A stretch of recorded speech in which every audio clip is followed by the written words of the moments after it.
এই যে টান দিতে দেখছেন এই যে দেন এই যে চিকন কাটা চিকন দেখেন এই যে এই রশি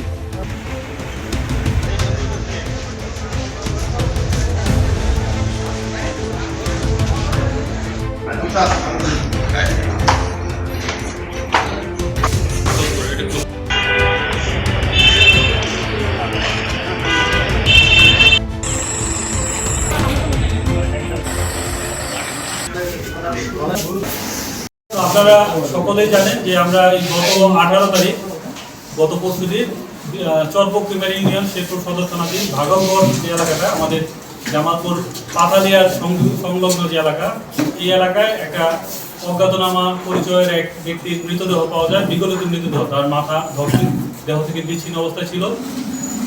আমরা শেরপুর সদর থানার মাধ্যমে এই সংবাদটি প্রথমে পাই।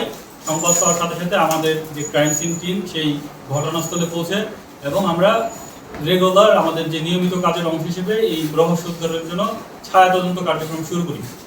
এই তদন্ত কার্যক্রমের অংশ হিসেবেই আমরা দ্রুততম সময়ের মধ্যেই মামলার ঘটনার সাথে সরাসরি জড়িত মূল আসামি শুভকে শনাক্ত করতে সক্ষম হই।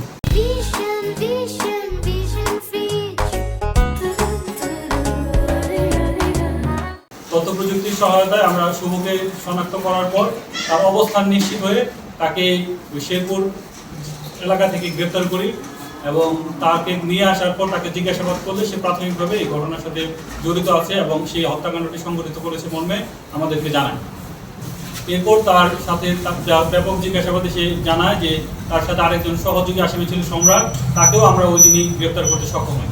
পরবর্তীতে মামলার যে মূল আসামি শুভ, তাকে নিয়ে আমরা মামলার ঘটনাস্থলে যাই এবং ঘটনাস্থলে গিয়ে তার দেখানো মতে সেই নিজেই ঘটনাস্থল থেকে হত্যাকাণ্ডে ব্যবহৃত যে রশি, যে নাইলনের রশি দিয়ে ডিসিস্ট আলামিন পরিচয় পাওয়া যাওয়ার পর জানা যায় তার নাম আলামিন, তাকে যে হত্যাকাণ্ড সংঘটিত করে গলায় রশি পেঁচিয়ে তাকে হত্যা করে। পরবর্তীতে সে নিস্তেজ হয়ে যাওয়ার পর তার পকেটে একটা ছুরি ছিল, সেই ছুরি দিয়ে তার দেহ থেকে তার মাথাটি বিচ্ছিন্ন করে এবং সেই ঘটনাস্থলে আলামিনকে নিয়ে যায় যে মোটর সাইকেলে করে। আমরা জিজ্ঞাসাবাদের এক পর্যায়ে জানতে পারি যে এই মোটর সাইকেলটি তার বন্ধু শান্তর। পরবর্তীতে আমরা এই শান্তর বাসায় যাই এবং সেখান থেকে এই মোটর সাইকেলটি আমরা উদ্ধার করি।